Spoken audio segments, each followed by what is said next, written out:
जावेद साहब, thank you so much हमें join करने के लिए। अस्सलाम वालेकुम।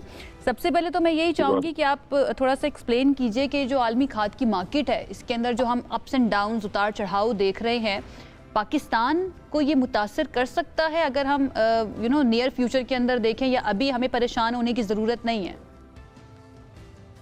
मेरा ख्याल है कि जो आलमी मार्केट फ्लक्चुएट कर रही है, तो इसके अंदर बहुत ज़्यादा असर इसलिए पाकिस्तान के मार्केट पे नहीं आएगा कि जो यूरिया वगैरह हम लोकली प्रोड्यूस करते हैं, जो ये हमारा लोकल प्रोडक्शन है सारी की सारी। तो अगर हम उस प्राइस को मद्देनज़र रखें तो मेरा ख्याल है कि इतनी बड़ी परेशानी वाली बात नहीं है।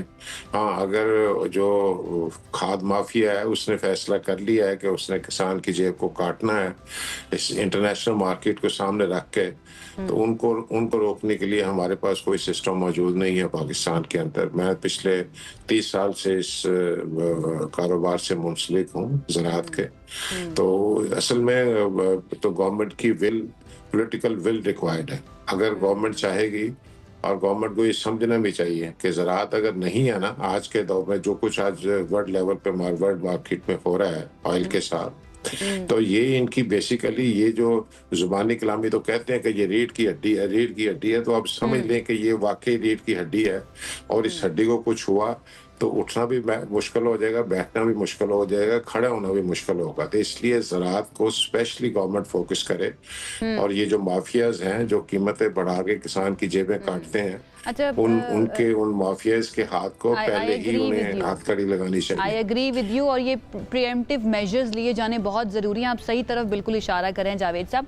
अच्छा, अगर मैं बिल्कुल आसान अल्फाज में हमारे देखने वालों के लिए और मेरे अपने लिए मैं पूछना चाहूँ समझने के लिए, अभी कितने अरसे तक हमें बिल्कुल भी परेशानी का सामना नहीं है और हमारे पास इतनी जो है ना वो मौजूद है, खाद मौजूद है, चाहे वो लोकली प्रोड्यूस्ड हो या फिर हम इंपोर्ट पर इन्हिसार करके बना रहे हों, कि हमें बिल्कुल मसला नहीं होगा? कितने अरसे तक के लिए बिल्कुल मसले की बात नहीं है? देखिए, आपने इसमें क्रॉप्स को फोकस करना है कि इस वक्त कौन कौन सी फसलों ने लगना है।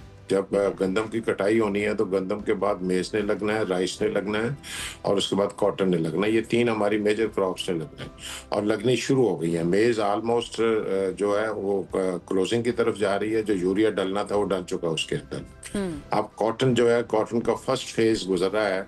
उस फर्स्ट फेज के अंदर इसको जितनी यूरिया चाहिए वो ले चुकी है, लेकिन सेकंड फेज, बड़ा फेज सेकंड फेज होता है जो ये रकबे 6 से 7 मिलियन एकड़ पे जाएगा।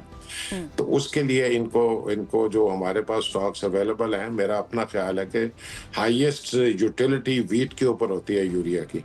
और ये बाकी सारी अगर हम फसलें देखें तो उसका 40% के करीब बाकी फर्टिलाइजर यूज होती है बाकी सारी क्रॉप्स के ऊपर। तो इसमें कोई किसी किस्म का मेरे लिहाज से तो कोई, अगर माफिया को कंट्रोल कर लिया जाए तो इस हमारे पास स्टॉक्स भी अवेलेबल हैं और इसको आराम से फार्मर्स को सप्लाई भी किया जा सकता है। और खासकर जो मैंने बेसिक बात की है कि ज़राअत अब पहले शायद इम्पोर्टेंट थी, लेकिन इतनी बड़ी इम्पोर्टेंस नहीं थी जिस तरह जो वर्ल्ड मार्केट में जो दुनिया में चेंजेस आने वाली हैं इस वार के बाद और इसका जो पोस्ट इफेक्ट्स होने हैं उसके अंदर इसकी अहमियत में और ज्यादा बढ़ जाएगी। बिल्कुल बिल्कुल, आप सही बात कर रहे हैं। अच्छा जावेद साहब, अगर मैं परसेंटेज के अंदर आपसे पूछूं कि आपने खुद ही बता दिया और हमने भी बताया था कि लोकली भी हम प्रोड्यूस कर रहे होते हैं, एंड कुछ हद तक कुछ परसेंटेज ऐसी है जिसके लिए हम डिपेंडेंट हैं इम्पोर्टेड RLNG के ऊपर। तो कितने % हमें इम्पोर्ट के ऊपर इन्हिसार करना पड़ता है? और क्या आप, क्योंकि 30 साल से वाबस्ता हैं और जो स्टेक होल्डर्स हैं उनके साथ भी राब्ते में होते होंगे, क्या आपको ऐसी कोई पॉलिसी बनती हुई या ऐसे कोई इकदाम होते हुए नजर आ रहे हैं कि हम कंप्लीटली इंडिपेंडेंट हो जाएं इस पैदावार के अंदर, इंपोर्ट के ऊपर हमें इन्हिसार ना करना पड़े आने वाले वक्त में? देखिए जी, पहले भी यूरिया पिछली क्रॉप पे भी फार्मर्स ने कम यूज किया, वो भी इनके पास पड़ी हुई है। और जो करंट क्रॉप, जिस तरह मैंने बताया कि इसके ऊपर जो हमारी लोकल प्रोडक्शन है ना, उसके ऊपर बिल्कुल आप इन्हिसार कर सकते हैं। बाहर से मंगाने के लिए हमें कोई ख़ास ज़रूरत नहीं है। स्पेशली जब मैं यूरिया की बात कर रहा हूँ तो इसको बाहर से मंगाने की इस वक्त सिर्फ और सिर्फ अगर हम जो प्रेजेंट स्टॉक्स डीलर के पास मौजूद हैं, गवर्नमेंट प्रोएक्टिव हो और उसको नोट करे और जो प्रोडक्शन निकले फैक्ट्री से, वो बजाय इसके कि माफियाज के हाथों में जाए, उसकी इंश्योर करे कि वो factory to the farmer step के ऊपर जो जितने भी दरमियान में डिस्ट्रीब्यूटर के या डीलर के स्टेप्स आते हैं उन सब को मॉनिटरिंग करे प्रॉपरली। तो ठीक है। ये इस गवर्नमेंट को इसमें कोई परेशानी की जरूरत नहीं आएगी। और सिर्फ अगर अगर गवर्नमेंट अपनी मॉनिटरिंग भी नहीं कर सकती, पैसे तो नहीं मांग रहा ना किसान, मैं ये नहीं कह रहा इसको सब्सिडी दे दें, लेकिन अगर पैसे भी नहीं देने और मॉनिटरिंग भी गवर्नमेंट नहीं कर सकती तो फिर गवर्नमेंट बैठी किस लिए हुई है? मतलब ये बड़ी तल्ख बातें हैं, लेकिन अभी मेरा ख्याल है कान खुलने चाहिए, तल्ख है और लेकिन उन कानों जरूरी को है, सुनना चाहिए। लेकिन ज़रूरी है। जौहर साहब, मैं चाहूँगी कि आप ये जो आपने मॉनिटरिंग के बारे में बताया, इसके अलावा आप क्या प्रपोज करेंगे कि